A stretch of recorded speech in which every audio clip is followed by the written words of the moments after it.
Boa noite para todos. E Jesus nos abençoe. Achei que vocês responderam. Vocês vieram? Boa noite. Agora sim, agora o povo chegou.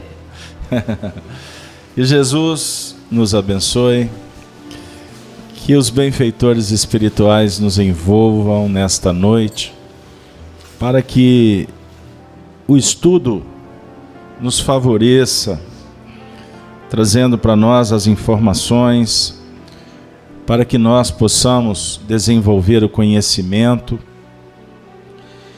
Mas também na casa espírita a gente lida com o atendimento espiritual, ou seja, esta reunião, além da parte informativa, de esclarecimento, é uma reunião que também promove o acolhimento de todos nós num ambiente espiritualizado, protegido pelos espíritos que trabalham nesta casa, em nome do alto, em nome daqueles que nos auxiliam na nossa jornada.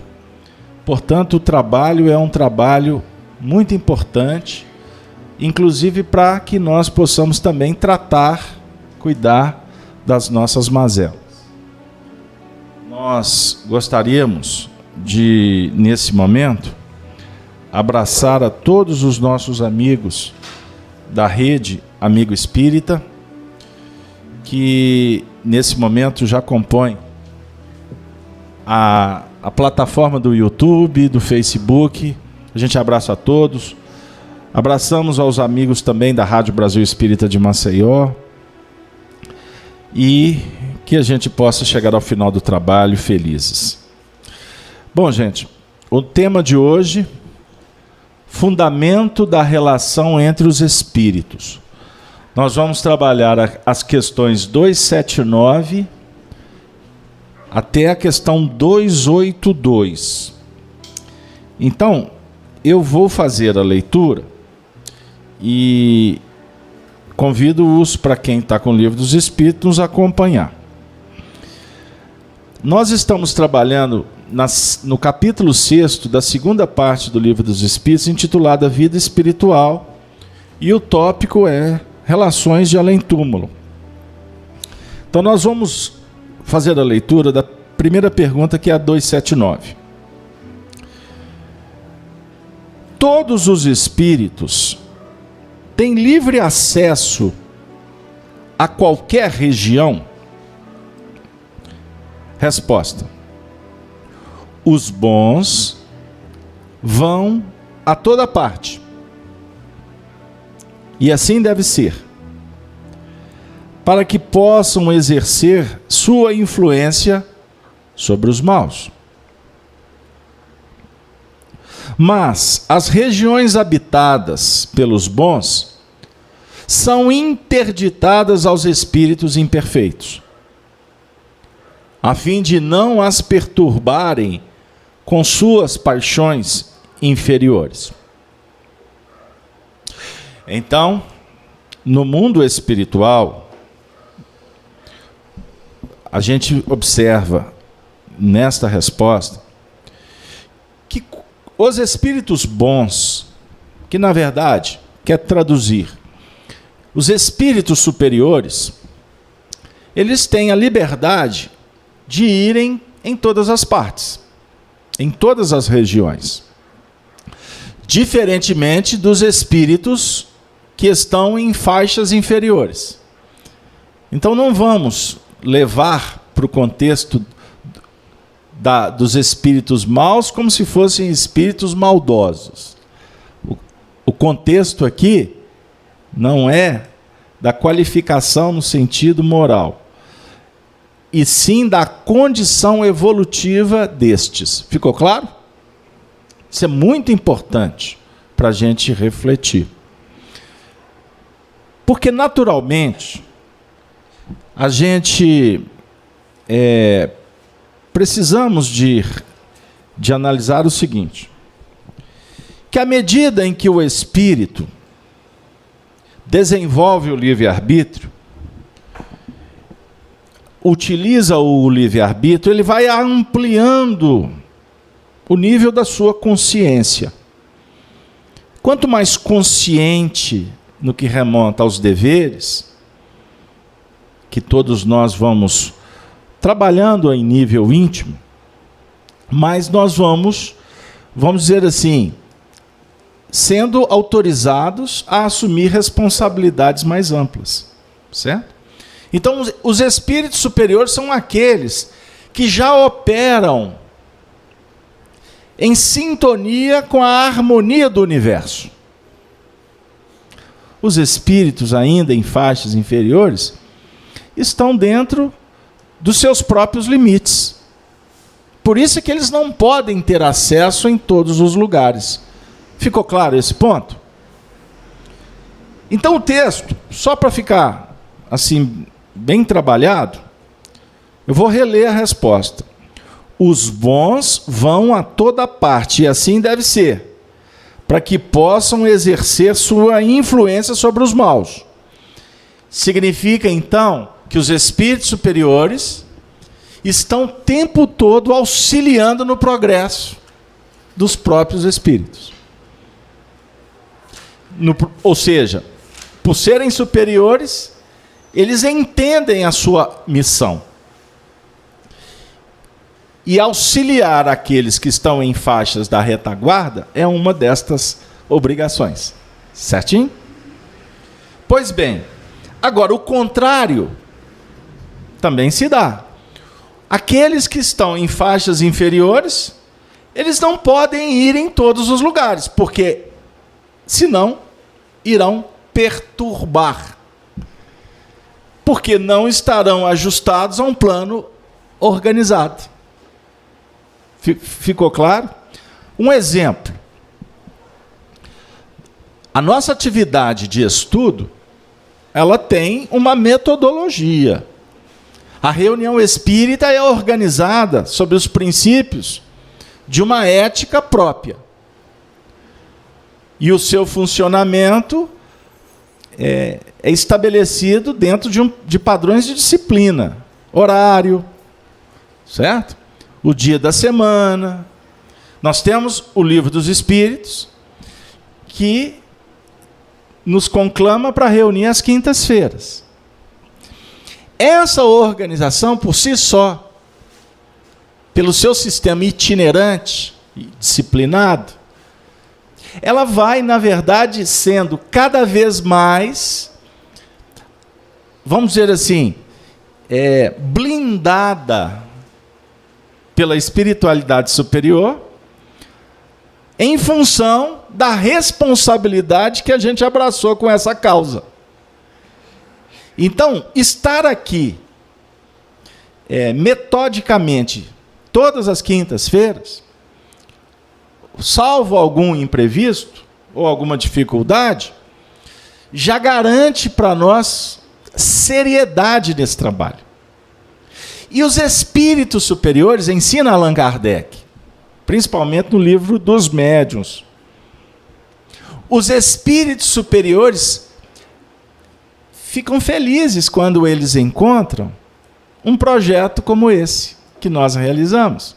Porque eles sabem que, se vindo aqui, eles vão nos encontrar. Perceberam? Então, vocês que vêm à casa, ou os amigos que acompanham pela internet, os seus lares, e temos muitos amigos, quinta-feira, 19h30, horário de Brasília, e aqueles que estão fora do país, com seus respectivos fusos horários, estão ali, param tudo para assistir o estudo. Isso é muito importante. Inclusive, vai uma dica, tá? Eu já falei, e vez por outra eu vou repetir. Quando nós nos comprometemos com essa disciplina, é óbvio que o efeito do estudo, o contato com os espíritos, vai ser muito mais produtivo, eficaz, com resultados importantes para nós, do que assistir o vídeo quando der. Porque assistir o estudo quando sobrar tempo, nós estaremos sim, adquirindo conhecimento. Será importante. E se for assim que eu consigo, continue fazendo dessa maneira. Eu não estou invalidando. Pelo contrário. Até a grade de programação hoje da televisão, nossa, que é a rede social, o YouTube, o Facebook, favorece para que a gente trabalhe de acordo com a nossa disponibilidade de tempo. Isso é muito importante. Diferente daquele período que só tinha a televisão aberta, que você era obrigado a assistir a novela das 8 às 8. Aí depois a novela das 8 passou a ser às 10, não é? Agora as pessoas não necessariamente vão assistir no horário que a TV aberta passa, porque as próprias redes já disponibilizam o capítulo para que você assista no site, não é, desta rede específica quando der. Eu estou abrindo sem perder o foco. Voltando para a importância da disciplina. Porque é óbvio que se eu estou assistindo a reunião ao vivo, eu estou no mínimo, a turma que está em casa, sintonizada com o grupo dos encarnados, dos desencarnados, que disciplinadamente estão conectados naquele momento. E a força do conjunto irá repercutir de uma forma mais eficiente. Fiz-me claro? Allan Kardec, na Revista Espírita de 1868, faz uma palestra brilhante. E vocês podem adquirir a Revista Espírita gratuitamente na internet. Tá? Aí ele vai dizer o seguinte, que quando nós nos reunimos para orar em torno de um ideal, para discutir um assunto, nós formamos, na verdade, um todo coletivo. Nós nos harmonizamos, estabelecemos uma sintonia, e é óbvio que, quando em oração com objetivos nobres, o intercâmbio com o mundo espiritual superior será, portanto, muito mais intenso, produtivo e trazendo repercussões importantes para nós. Por isso é que, quando a gente fala sobre oração, pedindo aos Espíritos para nos inspirar, para nos auxiliar em entender a mensagem da noite, mas também, se sobrar uma brechinha, para cuidar das nossas feridas, nos oferecer um recurso magnético. Eu não estou aqui fomentando uma ideia religiosa ou mística. A mística é aquilo que é o sobrenatural que não se explica, não é? Eu não estou trabalhando nesse nível. Eu estou dizendo para vocês, pela experiência que a doutrina espírita nos oferece, no estudo metódico de obras sérias, etc., que existe uma organização não percebida pelos encarnados. Presença dos espíritos que coordenam a casa, orientadores, profissionais, no bom sentido, ou melhor, vamos falar melhor, especialistas na área humana, da psicologia, técnicos especializados na tratativa de determinadas mazelas no nosso corpo espiritual, espíritos que estão orientando outros espíritos que vêm à casa, que podem estar nos acompanhando ou entraram porque foram chamados, estavam perambulando pelas ruas. Então esse ambiente aqui é um ambiente pluralista, é um ambiente que atende não só encarnados como desencarnados das mais variadas condições, favorecido por esse corpo, por esse grupo, por essa ideia conjunto que se torna uma ideação, que é o evangelho operacional, atendendo a todos nas suas mais variadas situações. Então, uma reunião que a princípio a gente não entende como é que funciona, a não ser nas disciplinas da Terra, Olha, 7h30, 19h30, a coordenação vai fazer a prece. Daqui a pouco chama o expositor. Aí ele vai fazer um estudo. Aí daqui a pouco podemos ou não receber o passe magnético quando preciso. Porque não significa que eu vim à casa espírita, eu tenho que receber passe magnético. Eu recebo o passe quando eu estou necessitado, certo? Aí faz a prece final, fomos embora, os meninos saem da evangelização, eu recolho, pô. É isso que a gente enxerga. É isso que a gente se depara em nível das nossas percepções físicas. Mas eu estou dizendo que há muito mais que não é visualizado. Mas nós estamos afirmando que funciona assim, porque nós temos provas efetivas que assim o é. Por isso, queridos amigos, eu dei essa volta, porque ela é importante, para dizer também que não entra aqui quem não tem autorização para entrar, porque esse ambiente é blindado. Entenderam? Aqui só vai chegar aqueles que realmente já estão em condições de entrar. Por isso que o espiritismo não é para massa. E nós espíritas temos dificuldade de entender isso. Porque no afã de dividir uma coisa boa, a gente quer contar para o mundo inteiro que Kardec reencarnou em 1804, 1857 ele lançou o Livro dos Espíritos. A gente quer contar isso para todo mundo, porque nós estamos bebendo de uma fonte muito boa. A água é limpa. Mas não dá liga se não chegou o momento da pessoa. Não só para ela ler um livro, para ter a informação,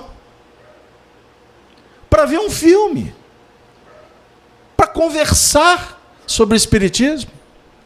Por isso é que a gente vai entender um pouquinho do que Jesus quis nos ensinar, dizendo que o reino dos céus é das crianças. O reino dos céus é para os que têm puro de coração.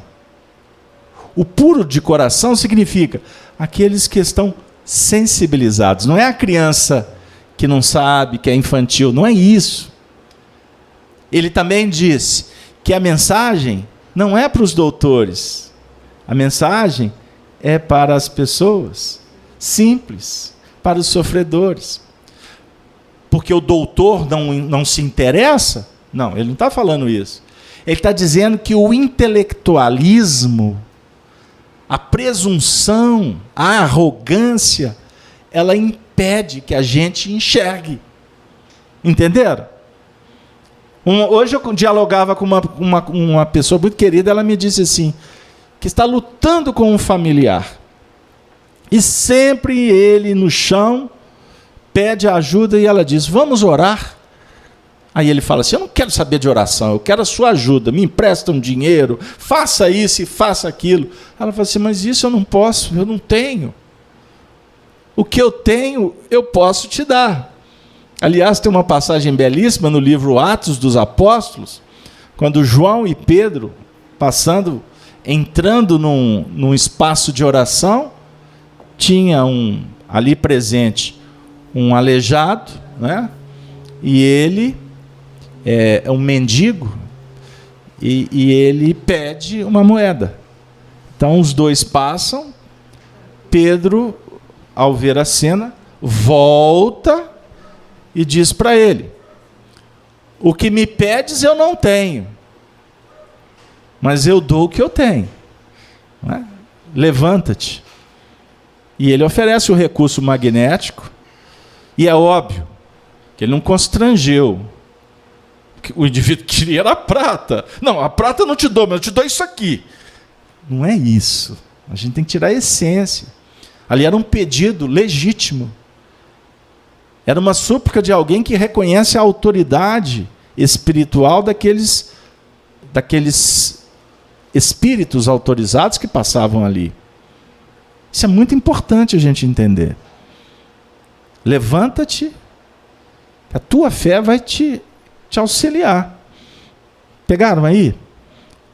Desculpa, gente, eu não estou desviando o assunto, mas eu não posso perder a oportunidade, porque a gente precisa de explicar como é que funciona, até para que as pessoas tenham oportunidade de perceber a importância de uma reunião como essa. Porque eu vejo muitas vezes com dor no coração. Vou fazer um desabafo.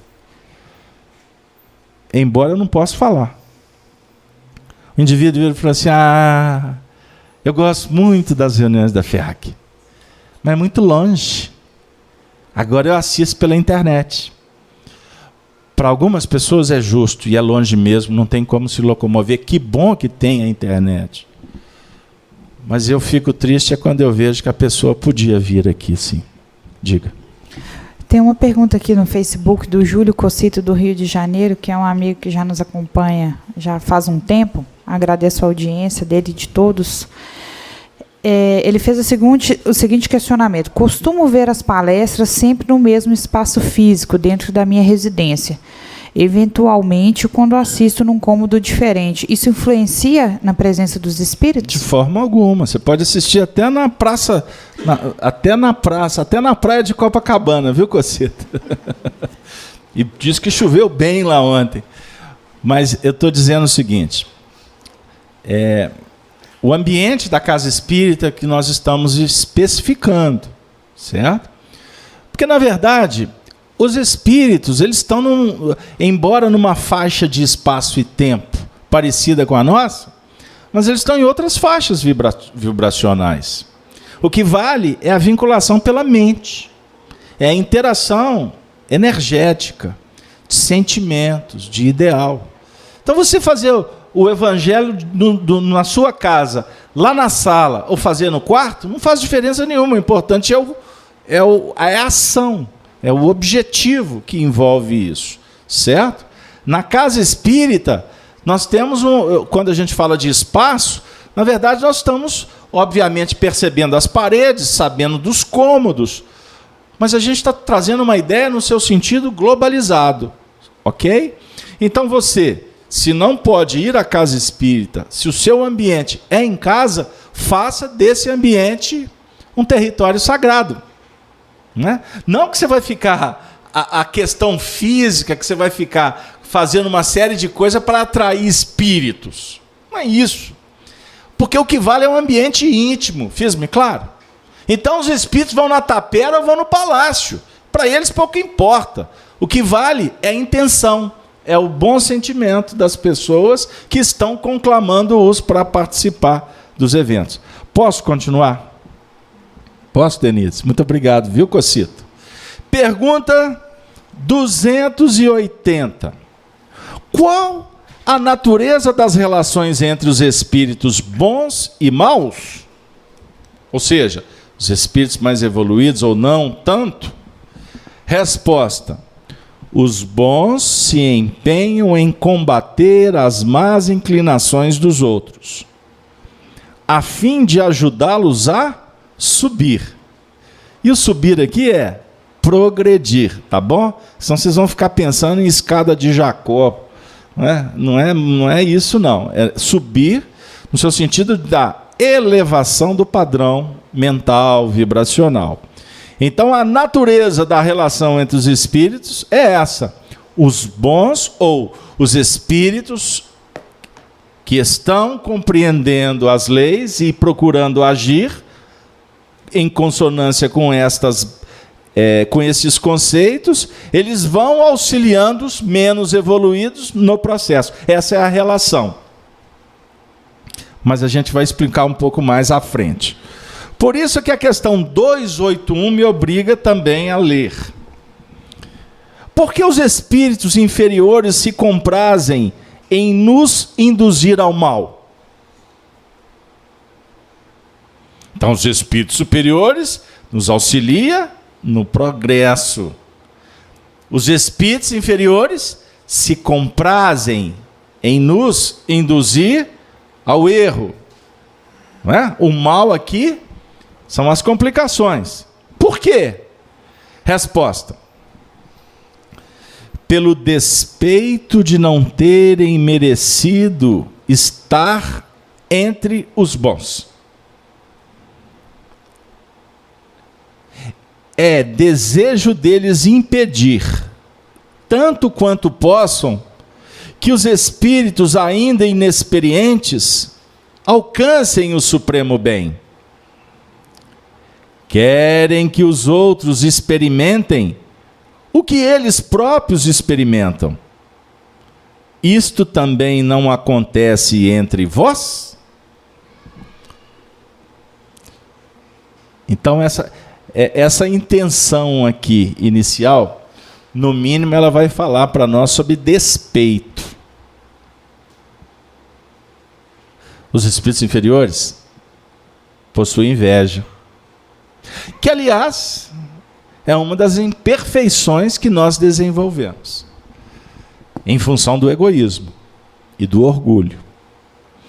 Então, quando nós somos criados simples e ignorantes, chegamos na fase hominal, você não tem a imperfeição. Porque você, quando foi criado, você foi criado puro.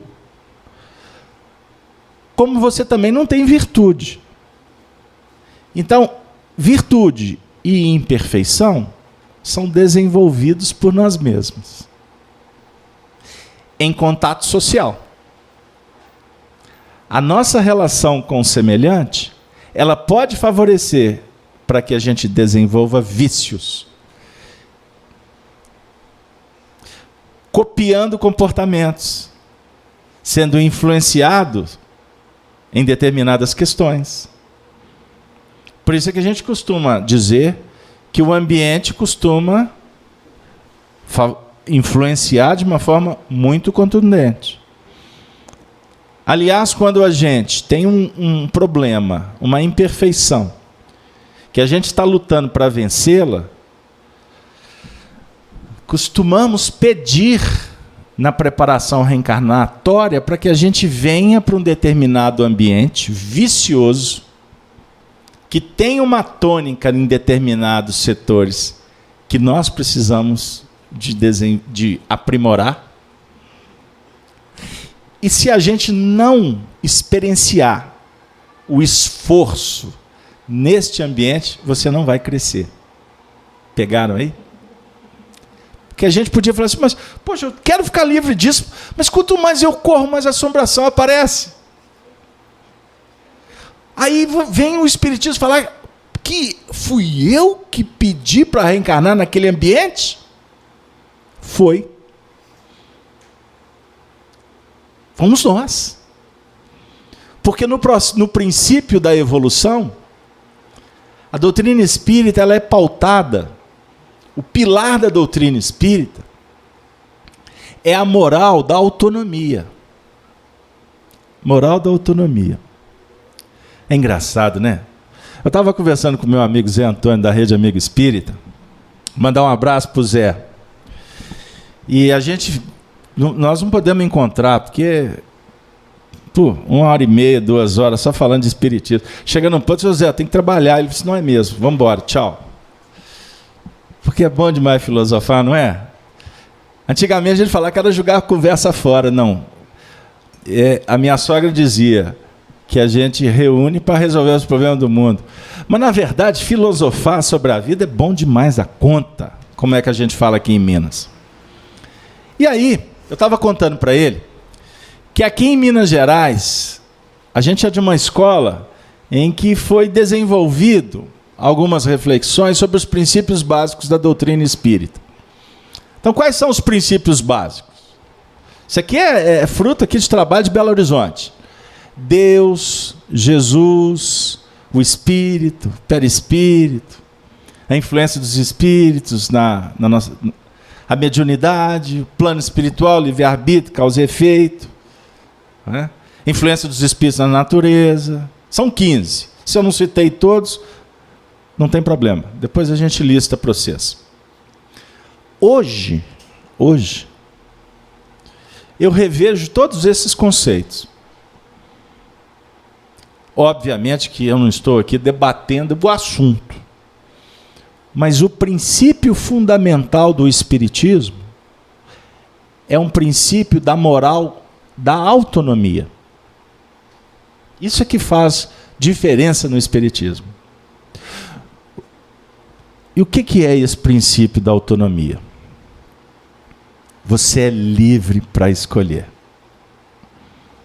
E você é responsável pelo que você escolheu. Assim que aprendemos. Deus é o Criador. Jesus é o Mestre. No caso, Jesus é um espírito que potencializou no grau máximo essa liberdade. Aqui na Terra a gente quer, na verdade, não sermos livres. A gente quer vibrar na libertinagem. A gente quer dar vazão às paixões. Eu quero fazer e não quero consequência, não quero nem olhar para isso. Certo? Não é desse assunto que eu estou me referindo. Eu estou referindo o seguinte, que Deus te concebeu. Você existe porque Deus te criou. Daí para frente, você foi desenvolvendo e chegou num nível de inteligência, de uma sabedoria relativa, de sentimentos desenvolvidos, mas também de imperfeições. E a relação sua com o universo, com as pessoas, depende do entendimento que você tenha de você mesmo. Então você se relaciona com você mesmo o tempo todo. E o próximo te auxilia a entender quem você é e qual é o sentido da vida. Esta é a essência do Espiritismo, que inaugura para nós um entendimento sobre a relação que temos com o mundo espiritual. Porque aqui nós temos as ciências que estudam o nosso comportamento, a sociologia, por exemplo, a psicologia e etc. A educação nos auxilia no ajuste, na habilidade. Vivemos em sociedade e esse movimento começa com a família. Olha a relação aí. A primeira relação que você tem é com a sua mãe. Ou não? O primeiro aconchego é o dela. Não é assim? Depois, você vai compreender que tem um pai. Você vai descobrir um universo. Talvez tenha irmãos. E daí, tudo começa, inaugura o seu projeto reencarnatório. Ficou claro isso aí, gente? Isso é importante para que a gente possa compreender que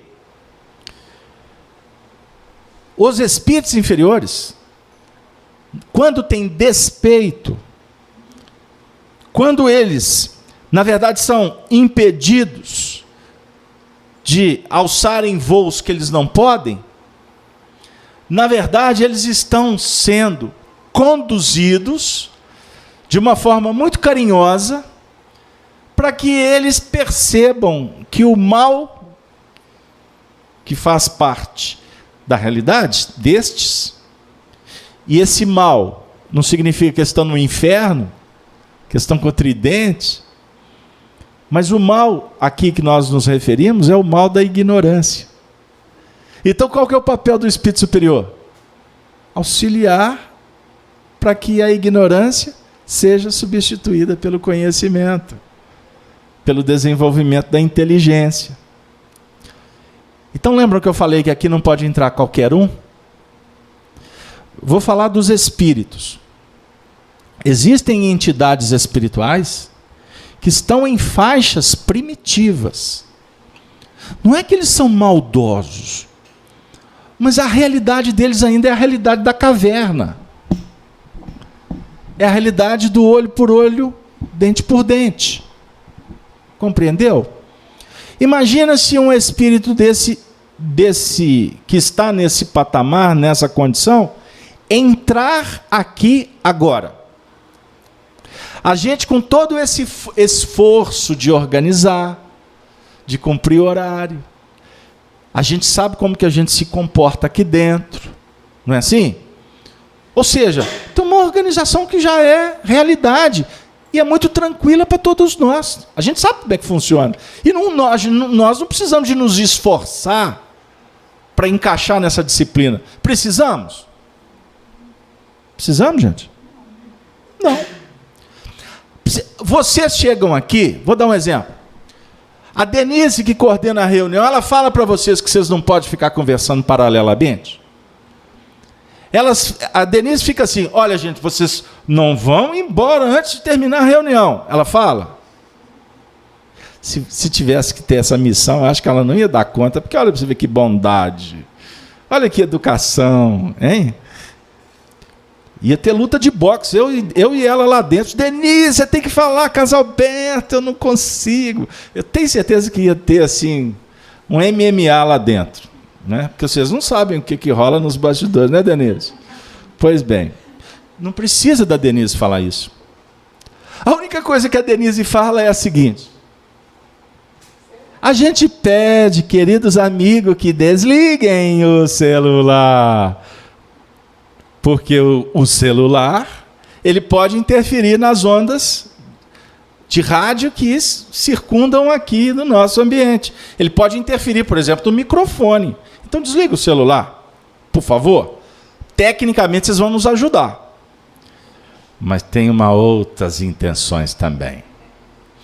Porque tem gente que vem para o centro espírita e se não falar o WhatsApp para o amigo que vão encontrar depois da reunião. E quando participa de grupo, o indivíduo recebe 3.720 mensagens por dia. Ele vai dar conta de assistir a reunião? Mas não é o caso de vocês, mas tem caso espírita que a gente vê isso.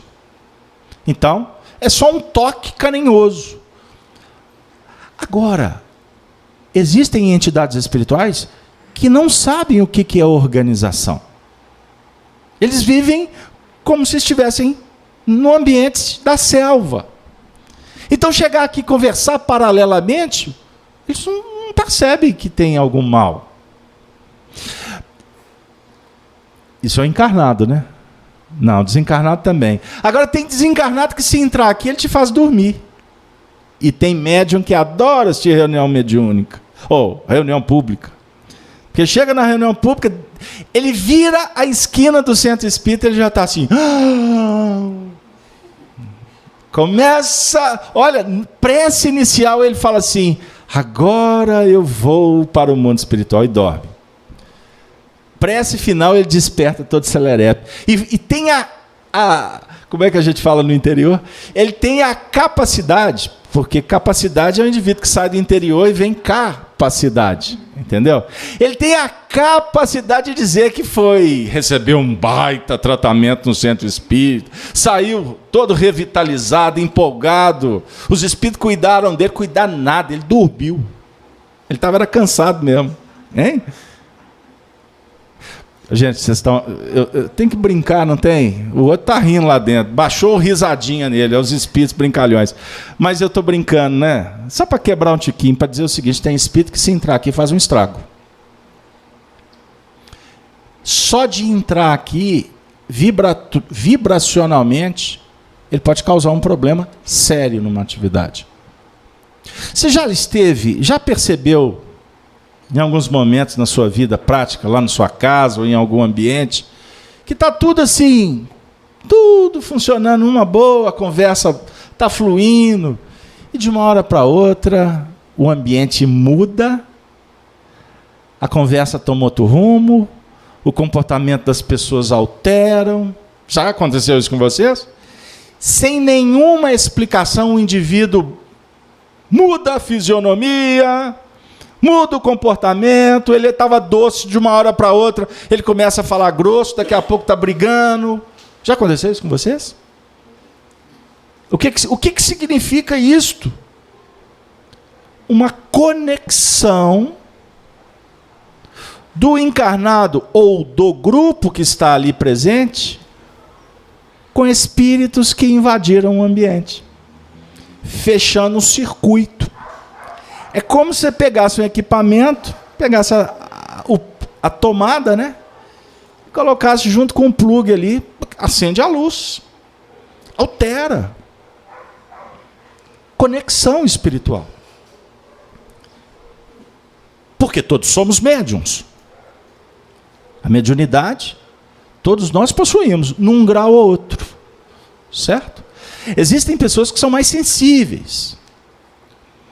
E existem pessoas que a sensibilidade mediúnica pode estar destrambelhado ou destrambelhada. Ele está doente. Porque a mediunidade pode ficar enferma. Nós não podemos ter problema na visão, na audição. A mediunidade pode acontecer isso. Você pode ficar enfermo no seu campo psíquico e a sua sensibilidade fica destrambelhada. Então é como se você, nesta condição, o ser humano fica como que à mercê. Ele fica vulnerável. Então ele fecha o circuito com uma facilidade incrível, com vários níveis de vibração, de mentes, de pensamentos que ele capta muito mais rápido do que qualquer outra pessoa. Isso pode levar o indivíduo a doenças crônicas, seríssimas. Então, observe as alterações que acontecem no ambiente que você participa, como também no ambiente íntimo. Então, quando se fala da bipolaridade, o indivíduo vai do céu ao inferno em frações de segundos. Eu estou falando de conexões. Ou ativa ou passiva demais. Não é? Então eu quero dizer que a alteração de humor é um assunto que nós precisamos tomar cuidado. Porque pode ser que a gente esteja precisando de algum tipo de terapêutica. Que pode ser só medicamentosa, a gente pode estar descompensado. Tem determinadas doenças ou determinadas limitações orgânicas, funcionamento glandular, hormônios.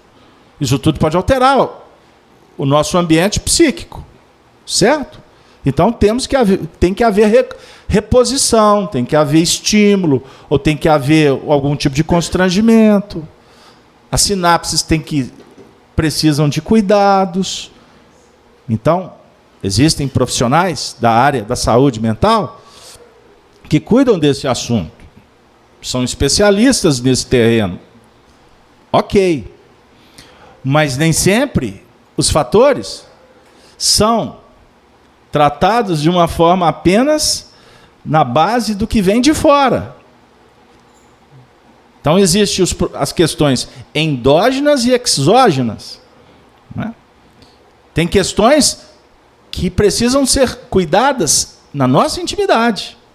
O passe na casa espírita ajuda e ajuda e ajuda muito. Os pacientes nos contam. Puxa vida, como que essa terapêutica na casa espírita está revolucionando a minha intimidade. É como se fosse uma medicação. Certo? E quando a gente está vulnerável, eu repito, nós temos que cuidar. Porque se você não cuidar, isso pode agravar. Então o indivíduo passa uma vida inteira quase que se autodestruindo. Pensamentos negativos ou comportamentos que o colocam sempre de uma maneira vulnerável. Isso vai se repetindo, isso vai se repetindo. Ao longo do tempo, ele pode chegar num determinado momento da vida dele que só em outras encarnações que ele vai conseguir resolver. Ou seja, ele tem que começar, e tudo tem o seu começo. A terapêutica tem o seu começo. E nós precisamos de entender que algumas dão resultado mais rápido, outros médio, outros a longo prazo. Agora, o indício principal que nós precisamos estar atento é a nossa alteração comportamental. Humor. O humor é um grande termômetro que nos ajuda nessas percepções. Ficou claro? Denise, posso passar? Pode. Pode, Beto. Eu só gostaria de abraçar um irmão aqui que ele está participando do nosso estudo da Polônia. Poxa, que bom. Um abraço para ele. Como é que é o nome dele? É Luciano. Luciano, um grande abraço, amigo. E ele se diz muito grato pelo aprendizado do estudo da noite. Muito bem. Está aqui agradecendo. Que legal, que legal. A gente fica feliz que as frequências estão espalhando as notícias do bem. Como os espíritos se comunicam entre si? Questão 282. Como os espíritos se comunicam entre si? Até então estávamos falando, eu interrompi, no que remonta à comunicação dos espíritos conosco. Porque se nós estamos frágeis e fechando o circuito com eles, está implícito aqui que eles se comunicam conosco, certinho? Essa relação, ela se dá daqui para lá como de lá para cá. Da mesma maneira que nós nos comunicamos, nós, os encarnados, certo? Os espíritos se comunicam entre eles também. A resposta da 282 diz assim: os espíritos, no caso, eles se veem e se compreendem. A palavra é material. É o reflexo do espírito. O fluido universal estabelece entre eles uma comunicação constante. É o veículo da transmissão do pensamento. Como para vós, o ar é o veículo do som. Uma espécie de telégrafo universal que liga todos os mundos e permite que os espíritos se correspondam de um mundo para o outro. O que o texto está nos dizendo? Que os espíritos se comunicam pelo pensamento. E o pensamento é energia. Energia eletromagnética. Essa energia, ela é endereçada e existe um fluido, que é o chamado fluido cósmico universal, que é um tipo de matéria, que esse fluido é que transporta, que é o veículo para que o pensamento se locomova. Ok? Olha que legal. Você lança o pensamento e ele será levado pelo fluido cósmico universal. Como você solta um som, o ar leva o som. Ok? Ficou claro isso aí? Isso é muito importante para a gente refletir. Por quê? A frase inicial diz assim, que os espíritos se veem e se compreendem. A gente estava falando na questão anterior dos espíritos inferiores, que veem os espíritos superiores trabalharem, mas eles sentem um tipo de despeito, de inveja, e querem impedir a atuação dos espíritos superiores. É o que acontece aqui na Terra. Um invejoso, quando vê o outro lá adquirindo, conquistando alguma coisa, seja valor material, moral, espiritual, que for, o invejoso é aquele que está assim, metido, hein? Ah, deve ter acontecido alguma coisa, para que ele tenha conseguido. Isso, a inveja, o despeito, é uma imperfeição moral que cria uma grande barreira para que o progresso se estabeleça. A inveja trancafia o invejoso. E é óbvio que vai criar uma ruptura com o que está vibrando em outra faixa. Certo? Então, no mundo espiritual, os espíritos que estão numa condição inferior, eles identificam a presença dos espíritos superiores. Mas o que os espíritos superiores fazem não interessa para eles, no seu sentido operacional. Mas que causa algum tipo de inveja? Causa.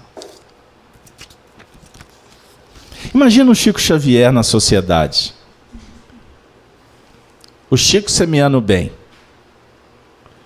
Quantas milhões de pessoas sintonizaram com o bem que o Chico tentava realizar? Mas também um número igual ou talvez maior, podemos dizer, que é especulação, prestava atenção nele, percebia a bondade, mas o despeito, a inveja, de uma certa forma, criava um tipo de ruptura. É espírita, olha lá. Mexe com aquelas coisas.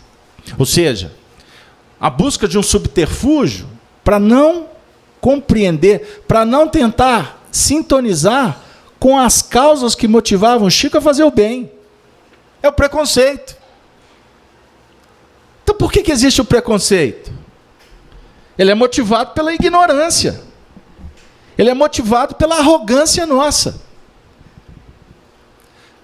Com isso a gente vai refletindo que enquanto nós não implementarmos uma busca verdadeira no que remonta aos valores da humildade, a gente não vai crescer. Nós não vamos crescer. Porque sem humildade não existe aprendizado. Humildade é subserviência? Não. A humildade não é fraqueza. A humildade, pelo contrário, é uma grande força. Humilde é aquele que sabe que não sabe tudo. Aquele que sabe que não é o único que sabe. Aquele que sabe que outra pessoa sabe o que ele não sabe. Aquele que sabe que ele e a outra pessoa saberão muitas coisas juntas. Aquele que sabe que ele e a outra pessoa nunca saberão tudo o que pode ser sabido. Não é, Regina? Que sabedoria, hein?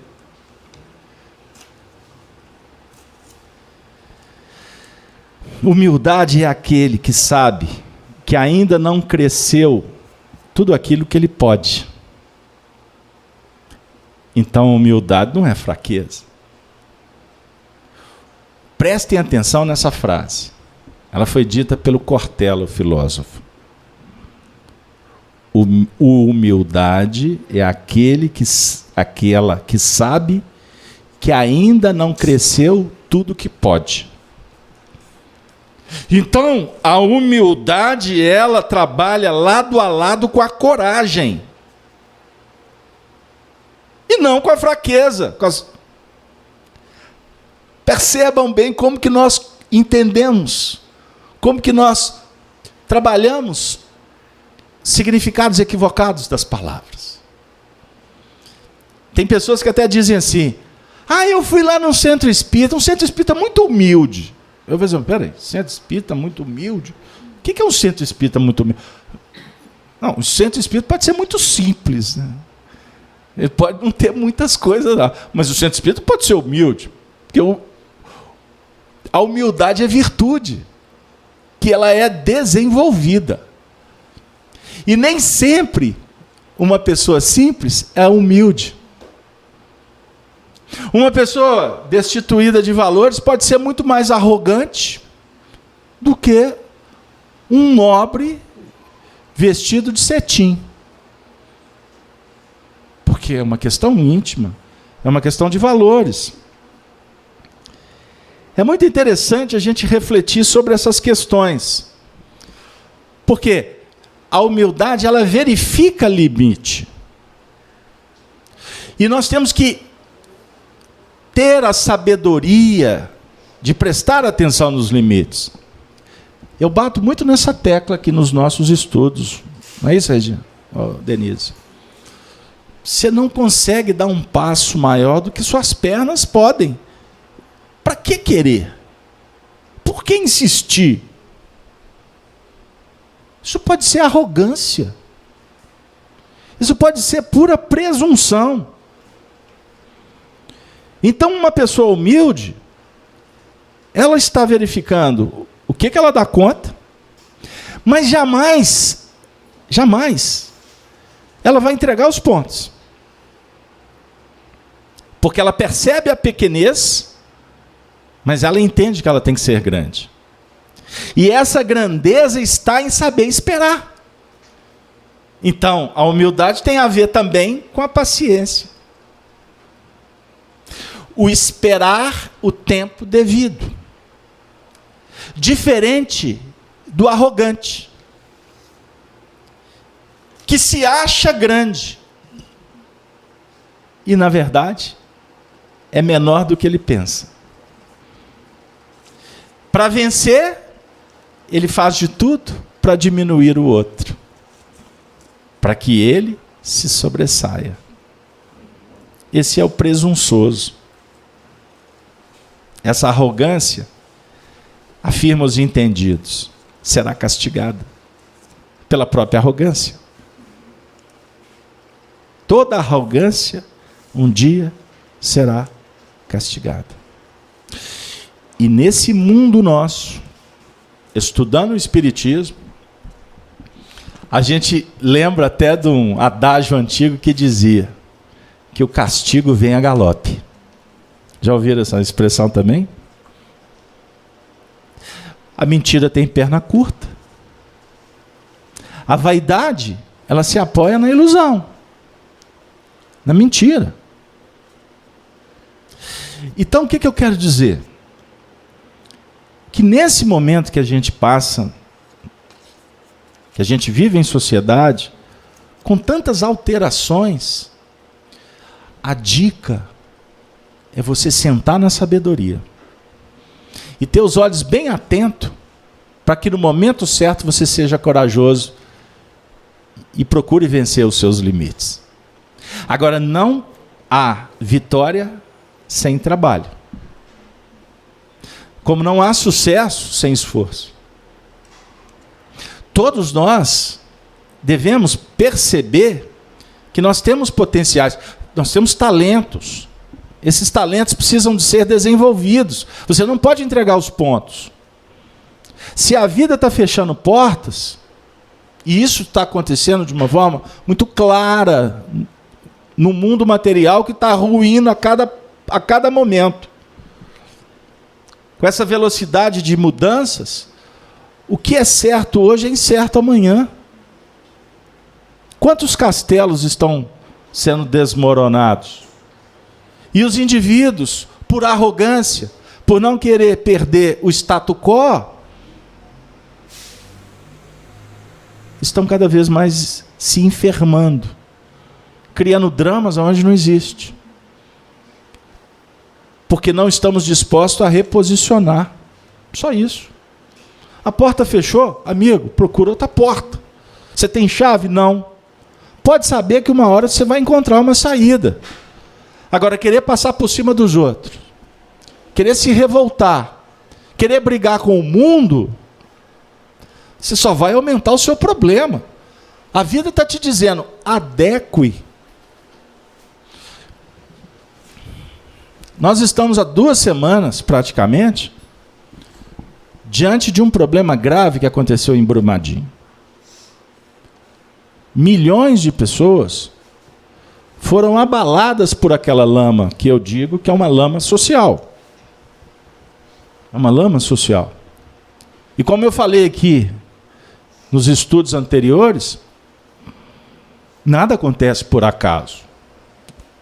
Semana passada nós estudamos flagelos destruidores. Esses flagelos visam um chamamento para que a gente repense. E esse repensar, ele é individual e é coletivo também. E eu também disse que aquela tragédia, que teve um tamanho em função dela, tragédias maiores podem deixar de acontecer.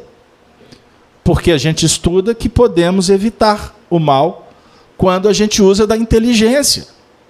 Não é mesmo? Agora, insistir no erro, a gente também estuda na vida aí que é burrice. Então, se o alerta chega, o abalo mexe, e mesmo assim a acomodação insiste em se estabelecer ou perpetuar, não tenha dúvida que a sacudidela será maior depois. É uma questão, é complexo dizer isso, né? Mas é matemático. Matemático. Vivemos um momento de crise financeira nesse país. Porque passamos por anos de ilusão, aonde as pessoas acreditaram que elas tinham mais poder econômico do que realmente tinham. Aí foi favorecida uma série de ações que a gente começou a ter o que não tínhamos. E esse preço chegou depois. Aí o país entra num caos econômico. Por quê? É o resultado de um movimento ilusório. Da mesma sorte em nível individual. Se nós julgamos que podemos o que na verdade não devemos, o que vai acontecer depois? Um chamamento para uma realidade, para um novo tipo de vida, uma adequação que ela tem tudo a ver com essa questão aqui tratada como humildade. Aí muitas vezes a gente tem que vir para a casa espírita, estudar o espírito, relembrar, amigos, que a gente não leva nada, que a gente vai desencarnar. Isso é um fato. Então o que é mais importante? A gente ficar sofrendo por questões da terra que são transitórias? Ou a gente começar a valorizar mais as questões que são as verdadeiras, que nós vamos ter que tratar depois? Você já viu falar que atrás de um carro fúnebre vai um carro forte, guardando a riqueza de quem morreu? Não vai. Significa o quê? Que quando nós morrermos, ou seja, quando nós deixarmos de existir nesse espaço e tempo, que é o mundo material, o que é mais importante? Os bens que a gente fica amealhando? Valores? Casa? Carro? Roupa? Fachada? É isso que é mais importante? Ou aquilo que nos faz bem? As virtudes. O que é bom é a gente poder ir e alguém sentir saudade. Diferentemente, a gente ir e depois ser esquecido. Ou ouvir lá no plano espiritual, porque nós vamos continuar comunicando com quem ficou, frases como, graças a Deus morreu. Ou, não prestava. Vendiam uma imagem, mas era outro por dentro. Você não sabe o tanto que ela era ordinária. Imagine você sentindo, ouvindo isso, sem poder até se defender. Porque a gente gosta de justificar, ou não? Nós não somos sempre as vítimas? Por quê? Dos fatos a gente faz um drama. O drama é aquela ideia da retórica que repercute, que dá ibope, que mexe com emoções. Isso dá ibope, isso é o drama. Aí a gente chega no mundo espiritual e fala assim, meu Deus, eu fiquei a vida toda num palco. Quantos personagens eu incorporei na realidade da vida? Lembra do Chico Anísio? Que tinha tantos personagens, que era um médium por excelência. Falar no Chico, eu vou contar uma história. Certa feita eu vi uma entrevista dele e ele dizia, perguntaram para ele assim: Chico, poxa, você criou dezenas e dezenas de personagens e você tinha o dom da representação. Aí o indivíduo brinca com ele, você quase que incorporava. Ele falou assim: você usou a palavra certa. Eu incorporava. Eu me transformava naqueles personagens. Aí o entrevistador questionou: de todos os seus personagens, qual que você gostava mais? Aí ele: olha, essa pergunta não é difícil responder. Eu tinha um carinho especial com todos eles, porque eram entidades vivas que estavam à minha volta. E como se fosse um fenômeno espírita, e ele usa a palavra espírita, que na verdade ele queria falar sobre a mediunidade, que não necessariamente mediunidade tem a ver com espiritismo, só para clarificar. Mas assim, como numa linguagem espírita, tinha dois personagens que mexiam muito comigo. O primeiro, o professor Raimundo. Porque o professor Raimundo era uma entidade que queria passar uma mensagem para o povo brasileiro. Que a educação é a base. E nós podemos fazer da educação uma arte. A gente pode utilizar de metodologias que façam com que a mensagem se torne palatável, um perfume agradável, uma música que encanta.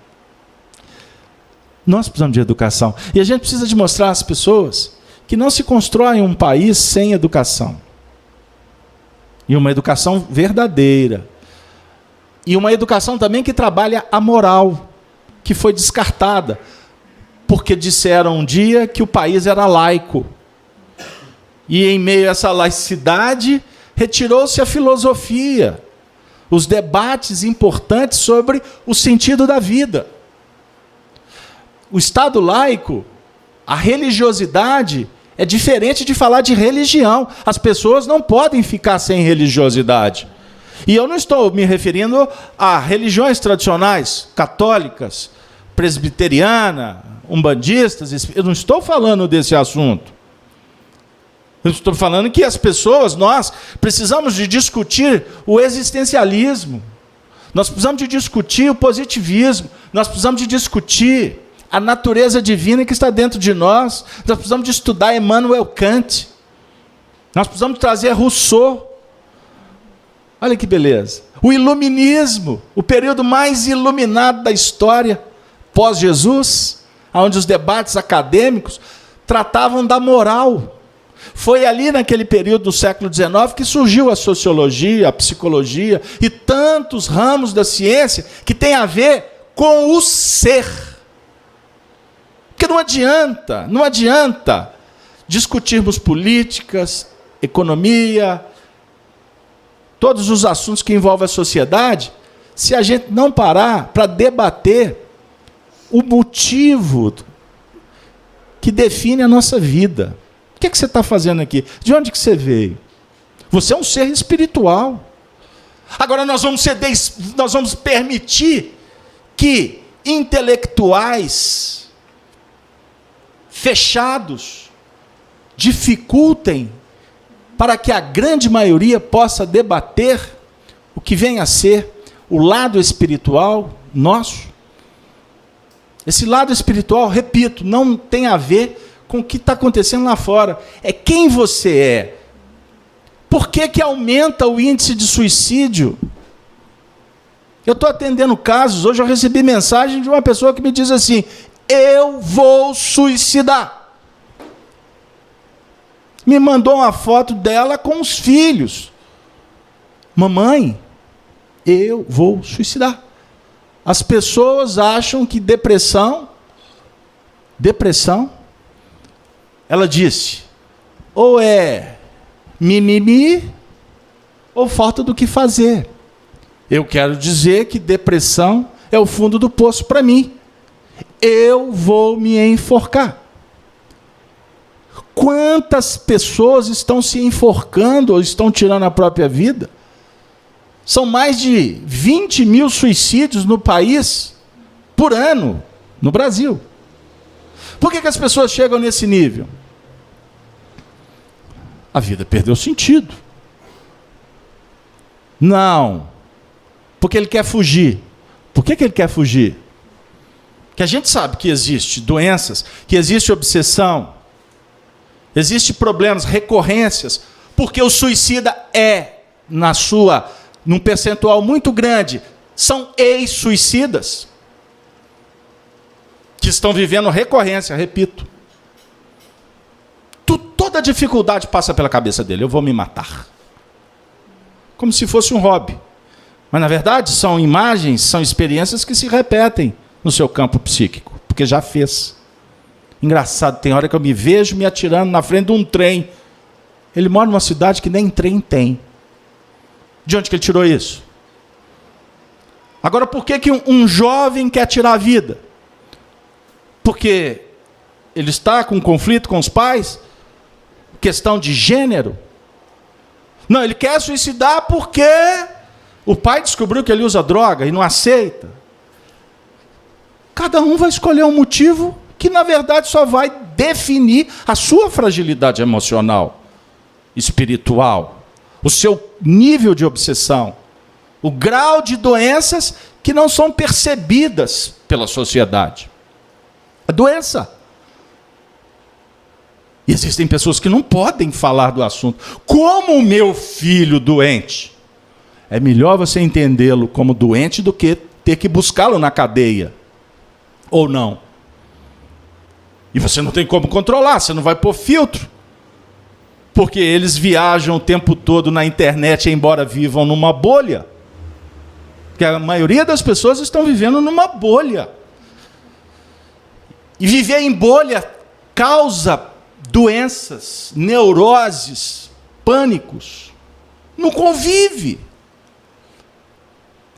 Uma infantilidade, uma imaturidade total para se discutir um assunto desse tamanho. Se desestrutura. Por quê? Porque a realidade é uma tela. O convívio dentro de casa costuma ser no WhatsApp. A mãe está lá no fundo da casa e ele está aqui no quarto. Mãe, traz isso para mim no WhatsApp. E a mamãe vai levar. Porque é outra frágil. Os filhos ditam a regra para os pais. Observe onde que chegamos. Permissividade. Esquecemos qual é a hierarquia de uma família. Meu filho é meu amigo. Mas meu filho não me dá chute no traseiro. Porque se der, ele perde o rumo. Porque eu sou pai dele. Eu não quero que ele tenha medo. Ele tem que ter respeito. Aliás, amigos se respeitam. Embora na sociedade os colegas não. Porque eles se divertem apoiando na fragilidade do outro, tripudiando as gozações sociais, é isso, é aquilo. E, na verdade, são disputas de quem é o mais inteligente, quem pode mais, quem se sobressai. Se desrespeita. Não tem outra palavra, não. Mesmo que a gente insista em dizer que é brincadeira. Não, entre nós somos amigos. Observem, gente, que isso vai virando um vício.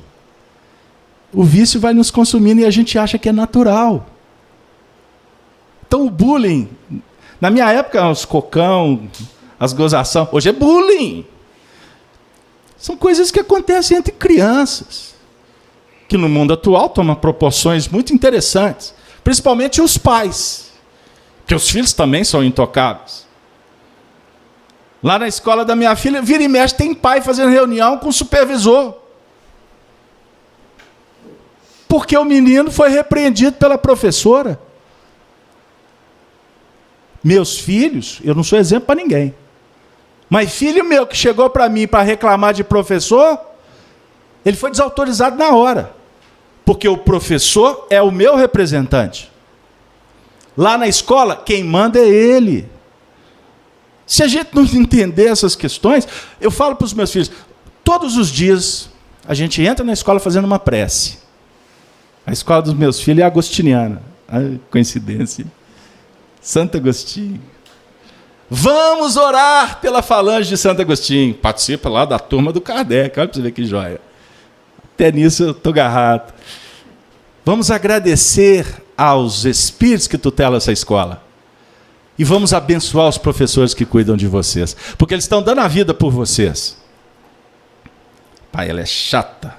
Graças a Deus. A outra é gente boa. Que bom. Está tudo bom. Agora eu vou fomentar indiferença, revolta?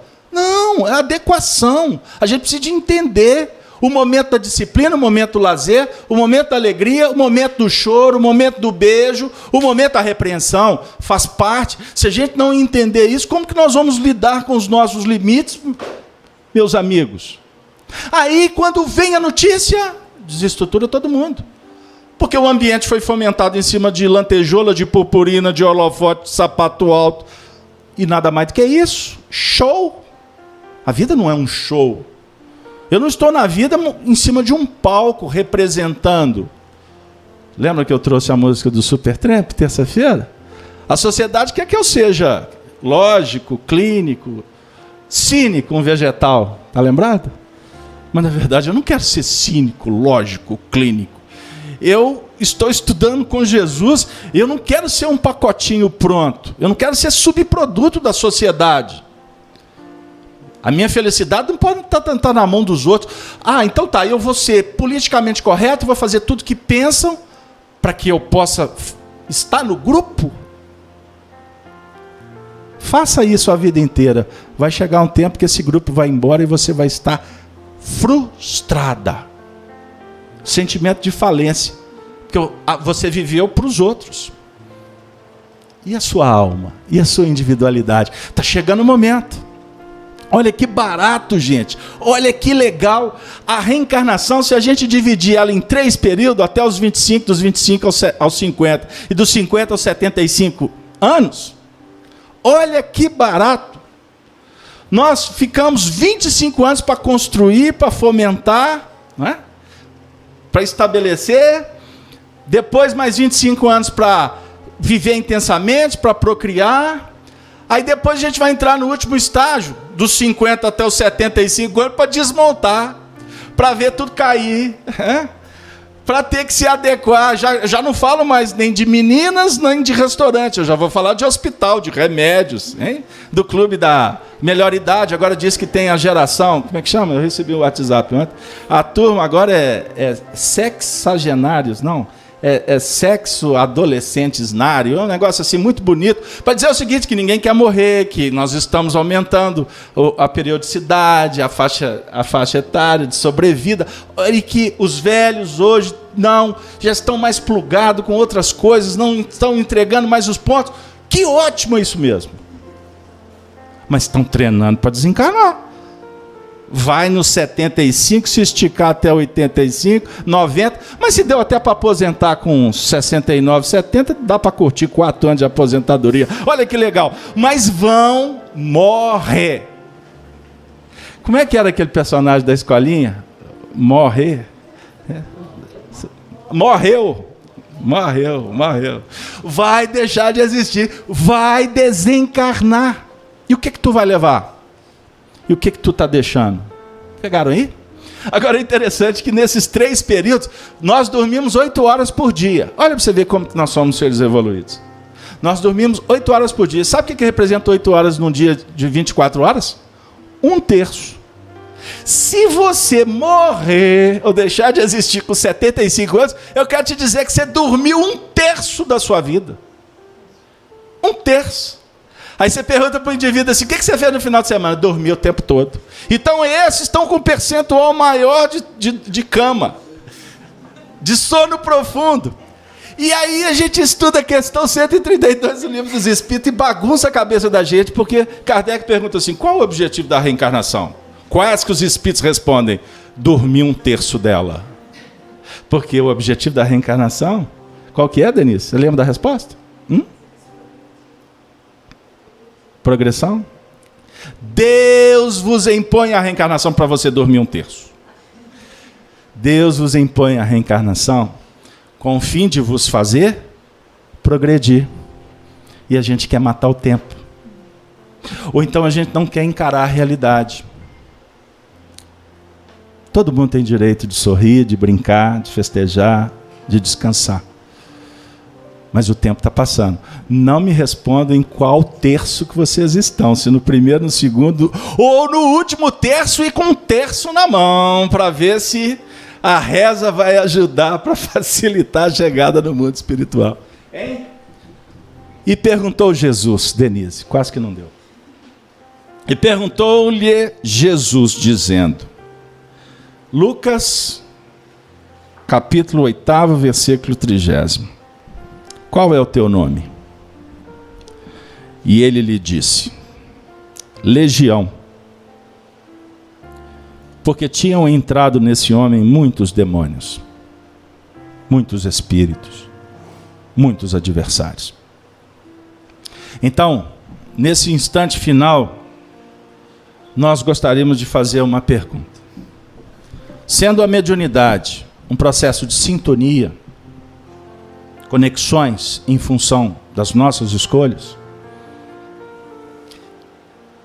pelos pensamentos nos intercambiamos, pela sintonia nós escolhemos os nossos parceiros, os nossos colegas, não é assim na Terra? Também escolhemos os nossos companheiros no mundo espiritual. Hoje eu fui tomar um café com uma alma muito querida, uma pessoa que eu prezo demais, e é uma espírita com E maiúsculo. Hoje em dia, graças a Deus, a perspectiva é que aumente essas espíritas com E maiúsculo, porque ficou um tempo aí meio escasso. Mas vamos torcer que as coisas vão melhorar. Assim, o espírito Werner, o alemão, ele sempre diz assim para mim, dias melhores virão. Ele sempre encerra as comunicações dizendo, dias melhores estão a caminho. E aí, eu estava comendo uma bolacha, tomando um café sem açúcar com ela, e ela insistindo para mim, pô, adoçante, eu gosto sem açúcar. E batendo aquele papo agradável. Aí ela disse assim, ô meu filho, aqui é a mesa em que eu faço o evangelho no lar. Todos os dias, às 8 horas da manhã, eu sento nessa cadeira que você está ocupando agora, e é uma casa pequena. Um quarto, uma sala, uma copa, um banheirinho ali, e ali é o palácio dela. E é muito gostoso quando você entra num palácio. Porque muitas vezes você pode entrar numa casa de 20 cômodos e se sentir num ambiente muito desagradável. E no caso dela, 3 cômodos ali, 4 cômodos era o suficiente para você se sentir no reino dos céus.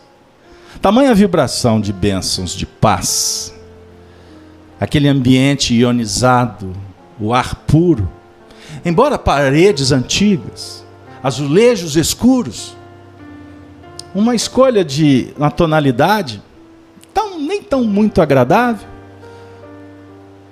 mas tudo isso perde a forma, é pulverizado pela luz que irradia daquele coração. E esta pessoa me disse assim, pois é, eu vou te contar uma coisa que eu nunca contei para ninguém. De vez em quando eu estou fazendo o evangelho, que aí eu olho para essa porta aqui, porque eu gosto de olhar para o céu. Me dá uma sensação de liberdade. Aí tem determinados momentos que eu estou fazendo uma prece, aí eu me vejo fora do corpo. E logo em seguida, eu vejo os espíritos que me aguardam naquele momento de oração.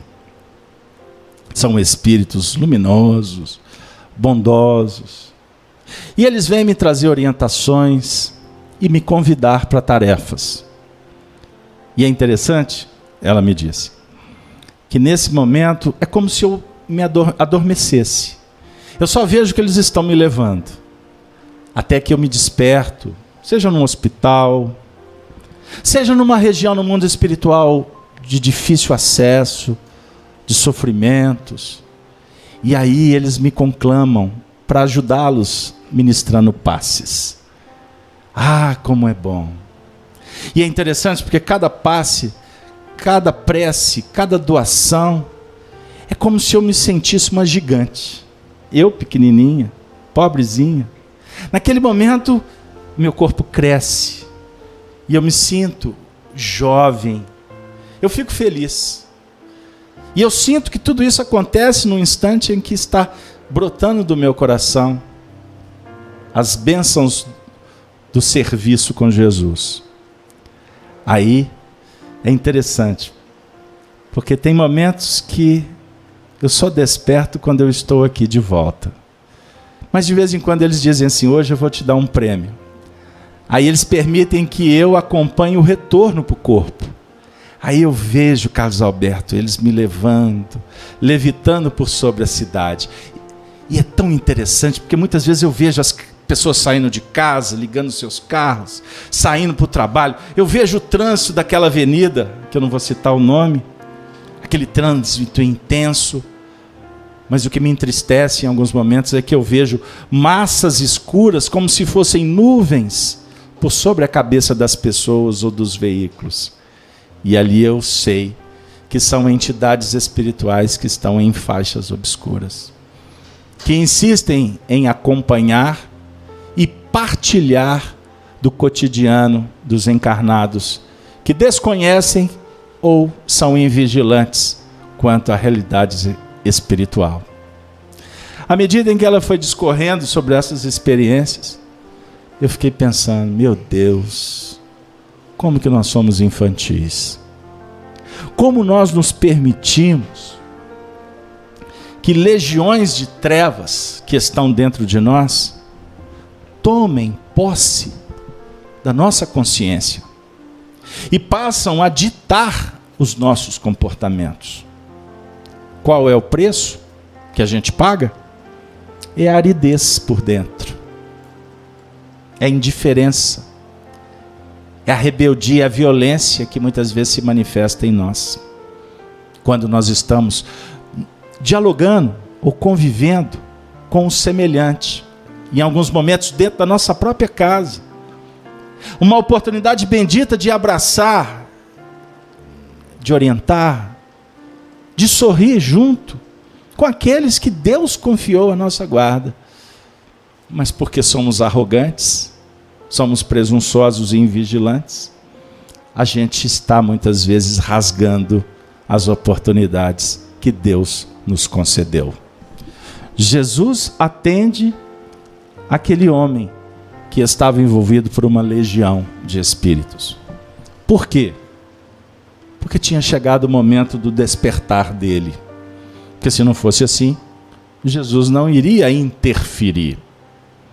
Então, amigos, ao final do nosso trabalho dessa noite, que eu tenho para mim, que foi um grande aprendizado, eu conclamo vocês: não desistam, estudem, faça do livro seu grande amigo, busque Jesus, o mestre que jamais nos abandona, e não esqueça que para caminhar com Jesus só é possível se a gente amar e nos tornarmos instrumentos para que o Evangelho seja uma mensagem viva, que venha trazer esperança, que possa dialogar e que possa auxiliar a tantos